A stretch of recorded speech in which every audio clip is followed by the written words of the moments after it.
And Mr. Mohan Naidu,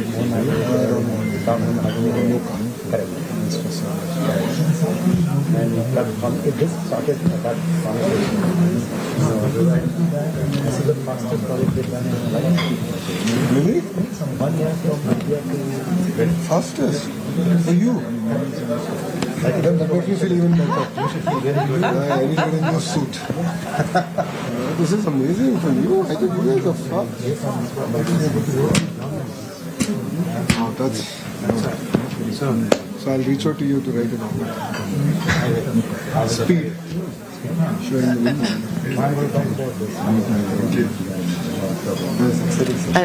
yes, so we have to get all of these nuggets and anecdotes out.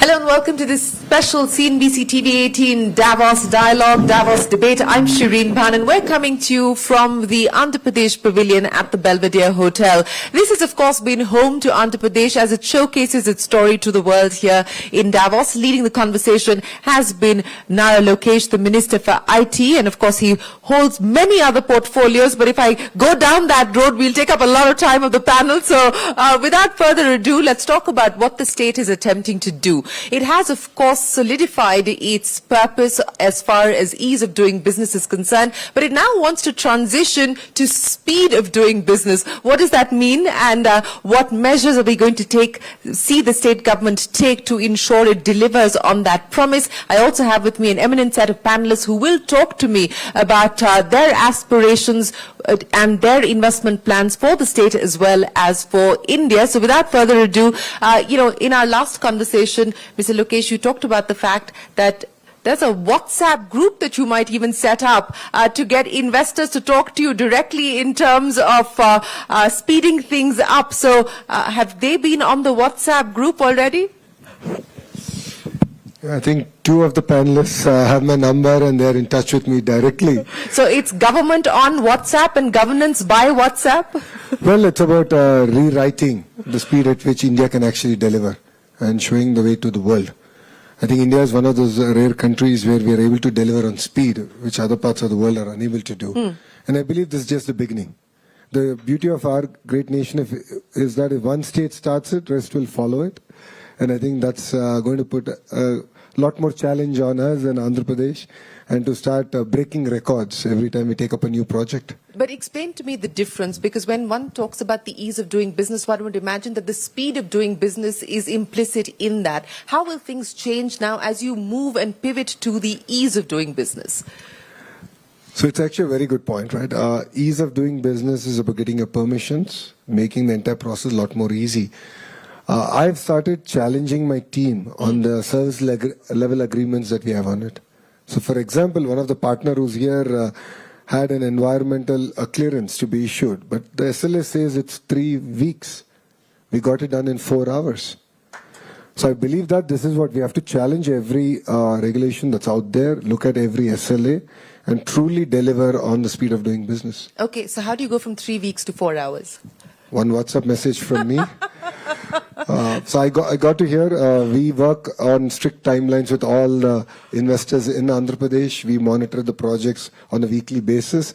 So if a project is getting delayed, we try and understand what's the issue, and any feedback is taken positively. Even criticism is welcome, so we take it positively and we work on it. And that's how we were able to get this done in 4 hours. But, jokes aside, how do you institutionalize the speed of doing business at scale? Because not everybody can be on WhatsApp with you, or not every decision can be taken on WhatsApp by you. So how do you institutionalize speed at scale? I think it requires a fundamental cultural shift across, in politics, in the bureaucracy. So we are doing that. So we, from our chief minister up to your VRO, we are all talking about on speed of doing business. So not the SMEs, all of them cannot reach out to me or be in touch with me, but we want to create an environment, a culture to deliver on that. That's one part. Second is the regulatory framework. So we have now formed a group which is being advised by self-made billionaires who are giving me input on which regulation, how do we go about it, how do we streamline it, and how can we truncate the time it takes for each of this, permissions and so on and so forth. And what are the permissions that we don't even need? Why does, for example, an IT company really need a pollution control board clearance, for crying out loud? So we're going to now look at each and every regulatory framework that's there in the state, and we're going to challenge the entire team, the bureaucracy, to come back and tell us why should it even be there.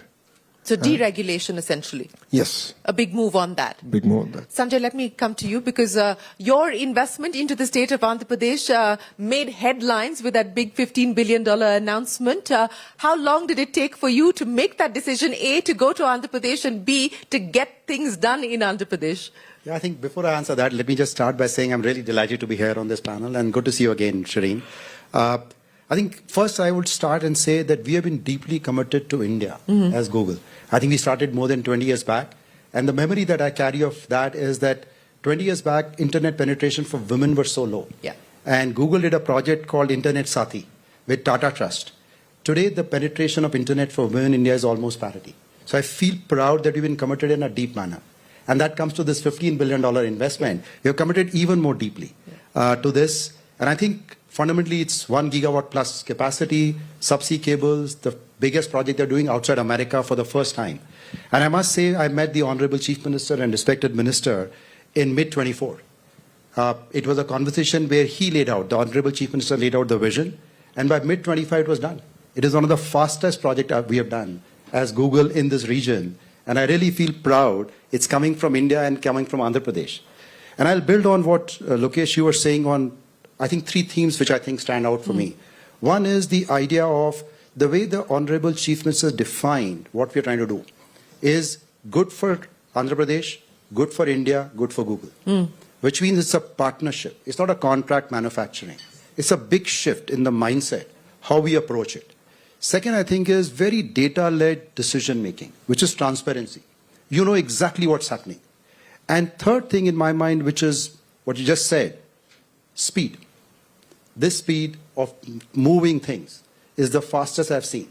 So I really acknowledge that, and thank you, and delighted to not only do this, but even do more as we move in the future. Well, speaking of doing more, you preempted my question, Sanjay, because as India sort of takes the next steps as far as its AI journey is concerned, data center capacity in India much lower than the US or even China.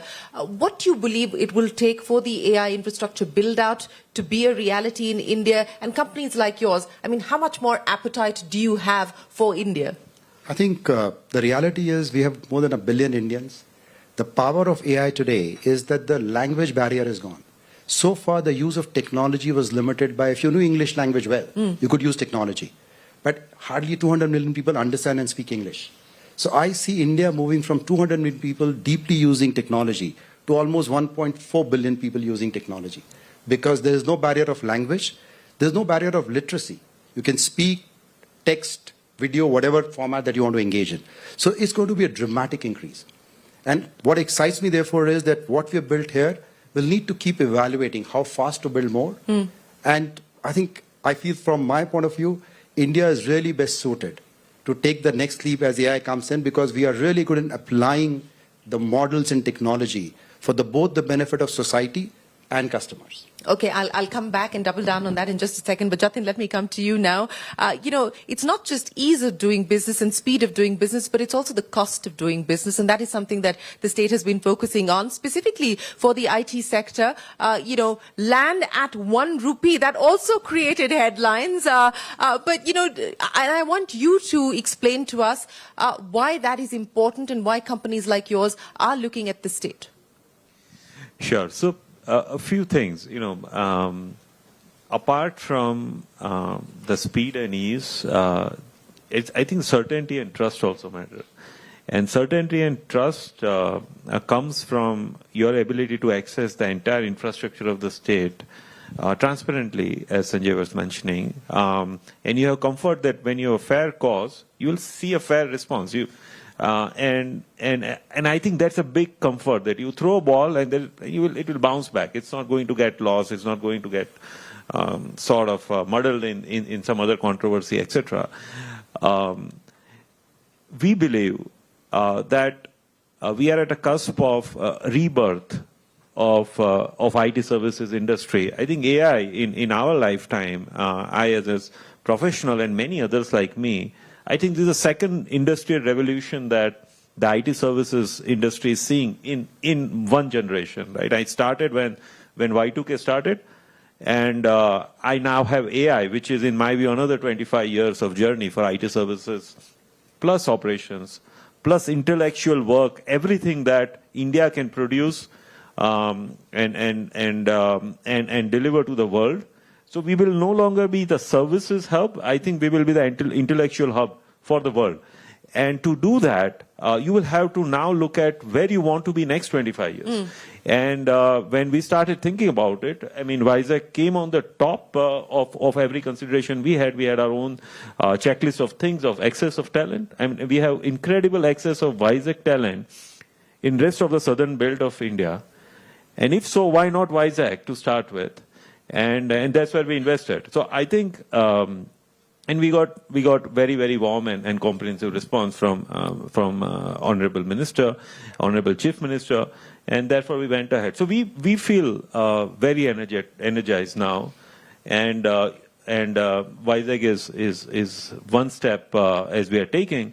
I would say one thing: we have a 6 months plan on how we are going to grow in the state. So which tells you something, how ambitious we are. Well, I just want to bring up the point that you made about the fact that the next 25 years will see a transformation of the Indian IT services sector. And this has been a sector that's been a huge generator as far as, export earnings are concerned. It's also been a big employer in India. As we transition to more AI-led, what is the expectation that the private sector has from industry, especially when we talk about talent? I mean, that is the single biggest competitive advantage that people talk of when they talk of India. How do we ensure that we are talent ready for this AI world? And what is the industry, private sector collaboration on that front that's needed? So I think the core of talent and intellectual capital is India's demographic dividend, right? I mean, that's the core.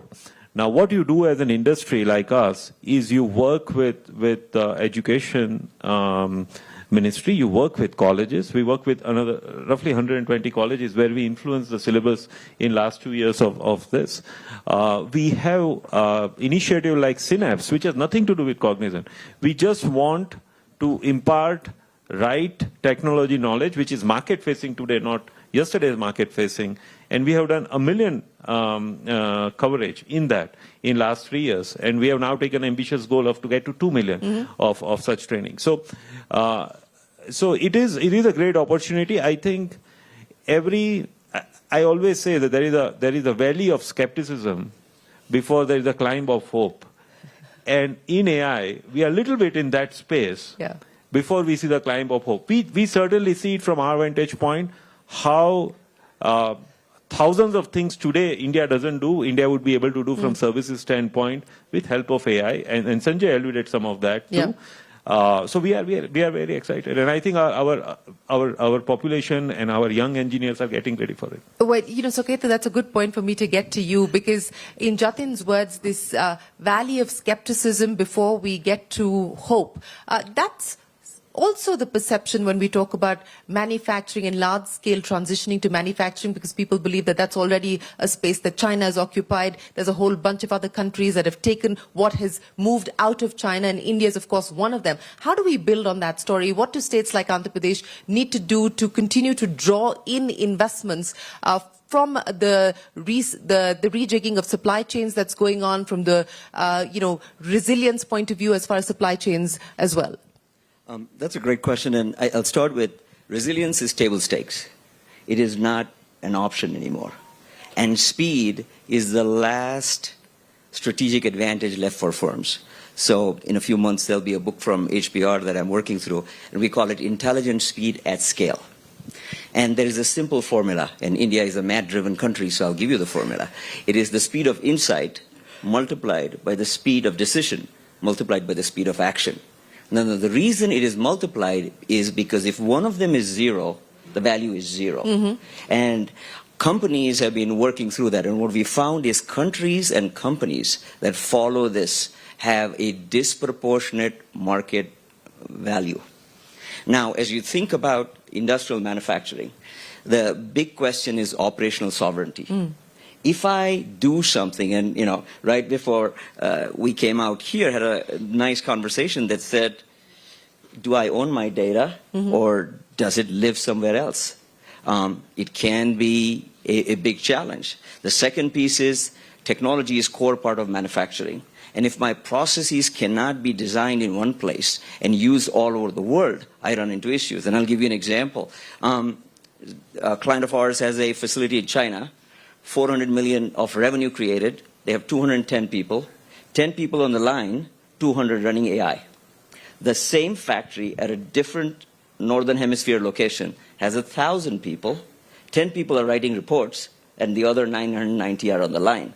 What we want to be, if India is going to drive this, is on the 210 side, not on the 1,000 side. Yeah. And that is the structural difference, both on the speed side as well as taking advantage. Well, that's an important point that you make, and how do we prepare to make that transition and be ready for that is the question. But Sumant, let's address the energy question as well, and the state of Andhra Pradesh is also trying to address that question through renewable means. But, as we aspire for this 8% growth, as we aspire to become a $10 trillion economy, we will, of course, get to a $4 trillion economy shortly. How we need to think differently in terms of our energy mix as well, and what the imperatives are for states like Andhra Pradesh. Yeah, thank you, Shireen. Let me first comment a little bit about my own or our company's experience in Andhra Pradesh. We had not a very good time a few years ago, but I think when the current Chief Minister came in along with Lokesh, things just changed totally for us. The kind of responsiveness, the kind of welcome that they sort of gave us was so remarkably different from what we had been experiencing until that point in time, that it sort of totally changed our minds about the state, even though going into it we were quite skeptical because of our prior experience. And there were 2-3 things that happened, which I think goes to the way in which the current dispensation operates. One is that they came to us and they said, why don't you make Andhra Pradesh your home state? Right now we are based in Delhi. You don't have a lot of renewable energy capacity in Delhi or Haryana, obviously, right? So that can't be our home state. And that thought really appealed to me. It really resonated strongly with me. And I thought, Andhra has a lot of good natural resource. What it did not have was enlightened leadership, which it now has. And why should we therefore not think about exactly what they were telling us? And it took us a little bit of time to come sort of to accept that premise. But I think the more I thought about it, the more it made sense. And that's why we decided to put in all our chips into Andhra in a way, right? And I give full marks to both Lokesh and to the Honorable Chief Minister for that. The second thing is accessibility was phenomenal. Lokesh gave me his number. I'm in touch with him, and he, when you talk about speed, he responds very fast. So if you message him, he responds back to you definitely before the end of the day. Are you using an agent, by the way, or are you actually responding to messages yourself? So that's a good point. I'll sort of try to give a very difficult, complex message the next time, which may require some personal intervention. And then I'll get back to you and let you know what happens. But that is the second thing. The accessibility was really very good. And that's unusual in India. It's not very common. The third thing was not just the speed of responding to WhatsApp messages, but the speed of decision making. I think that was something that was also quite remarkable. And it's a very flat hierarchy. You talk to Lokesh, you talk to the Honorable Chief Minister, and you're pretty much, the decision gets made. And of course, it has to then be implemented, and all the proper documentation has to be done, and everything has to be checked out.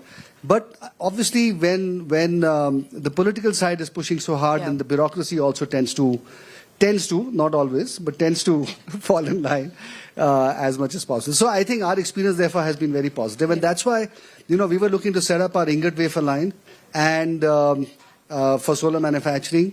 And we talked to many states, and many states are actually very unhappy with us for having gone to Andhra Pradesh, which I find is it's good for us when we go to Andhra Pradesh, but it's bad for us when we go to almost any other state now, because actually there's such competition now between the different states. It's actually quite interesting.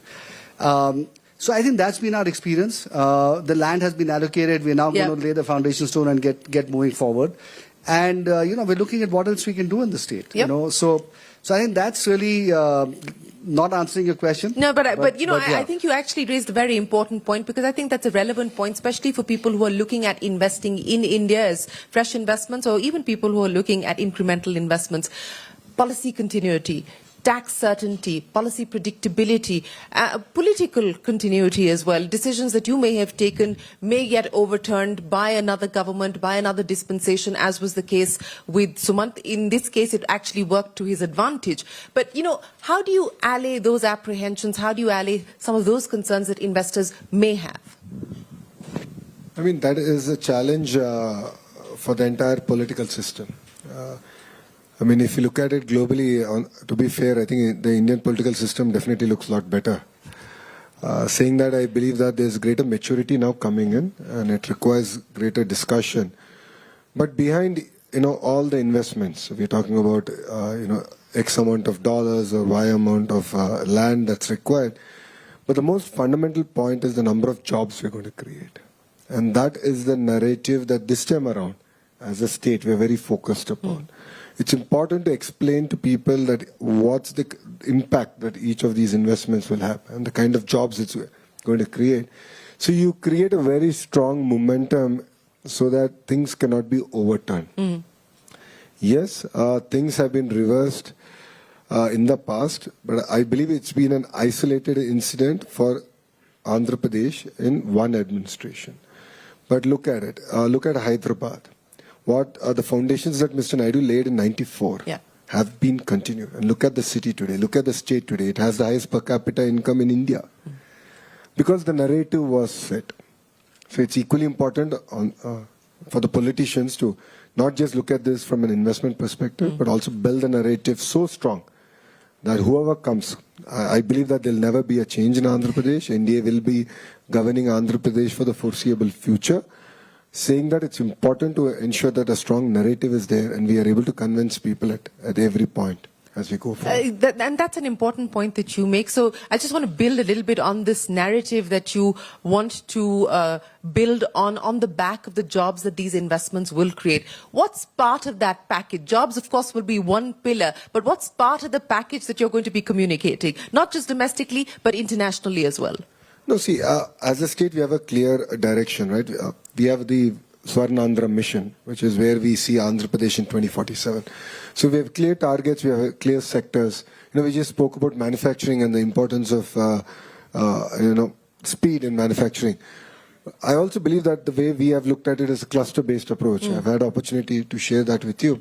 And that's where we are working with Renew, and they've been supporting our initiative on a rapid prototyping center, which we want to bring in from Sydney and bring it into their ecosystem.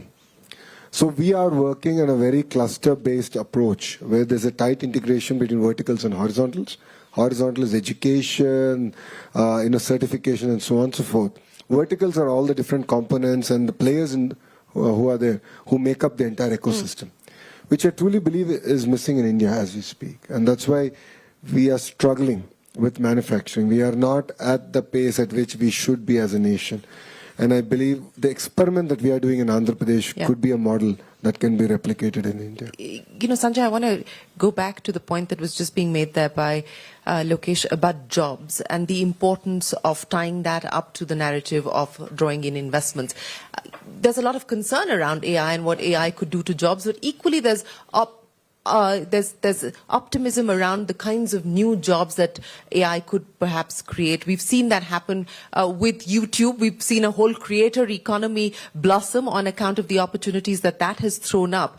But as we ready ourselves for this AI future, what will the imperatives be from your standpoint that we need to focus on, states like Andhra Pradesh, other states, India needs to focus on? I think that's a good point. Before I get there, I just want to answer one question which Sumanta raised, or the point there.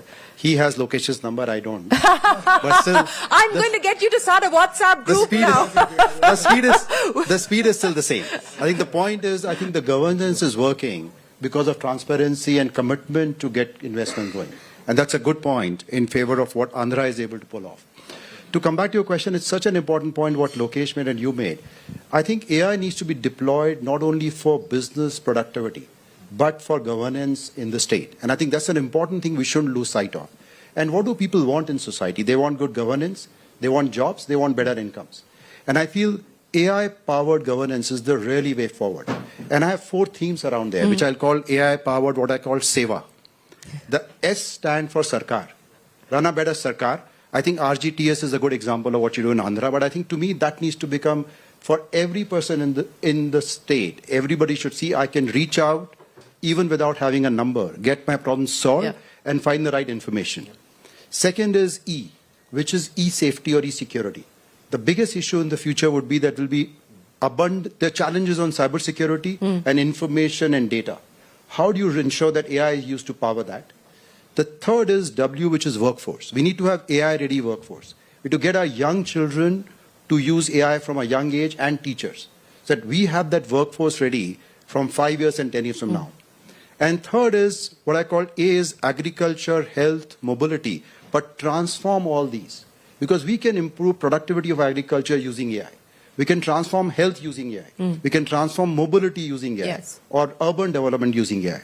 So I feel we need to get ready together as basically whether it is people who are creating applications or people like us or governance to do AI Seva, to really make a difference. If society is happy, if people are happy, if I earn more money, then I'm willing to believe and invest more time and energy. No, absolutely. That's a great point that you make. Technology for the sake of technology has no purpose. It has to be put to use for people. I'm going to get wrap-up comments from each one of you. And Jatin, let me start by asking you, since we're talking about the fast lane, investing at the speed of growth, you're a numbers man. So what is the one number that we should focus on from the state's point of view that they should get done?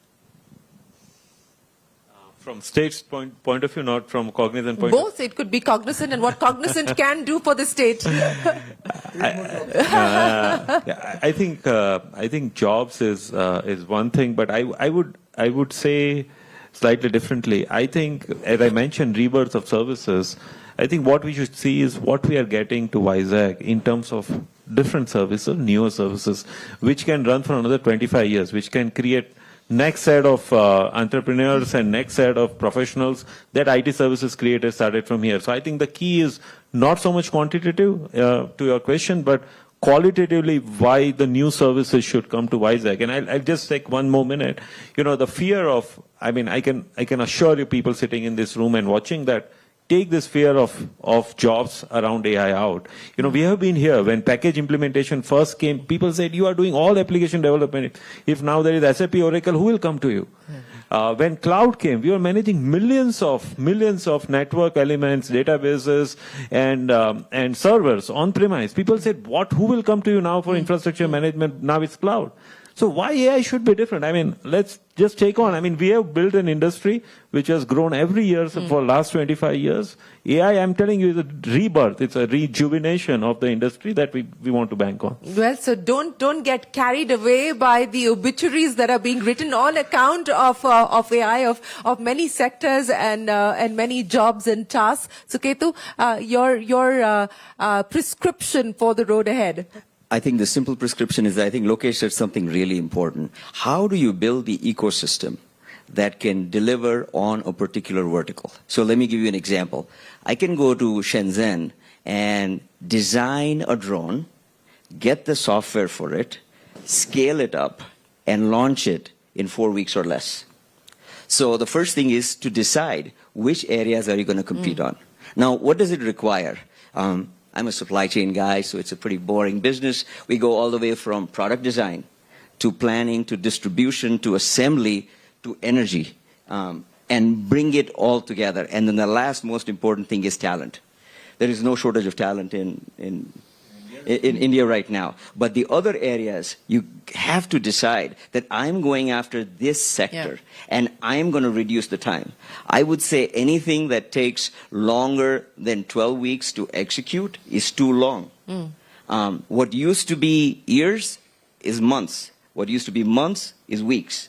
And what used to be weeks, Google has, I think they've changed the time clock. It's what, milliseconds, nano? I don't know what they did, but it runs faster. So those are what I would call strategic choices to make if you're going to take advantage of what you have. And we have seen it consistently that if you do that, the payoff is non-trivial. It's not a linear payoff model. It's an exponential payoff model. But Sumant? It's a choice. It is a choice. You're absolutely right. Look, my suggestion would be that while industry is coming in, ecosystem is being created, etc. That's all, of course, terrific. It's very critical. We need to have faster GDP growth, but the GDP growth also needs to be inclusive, and we need to make sure that we take people along.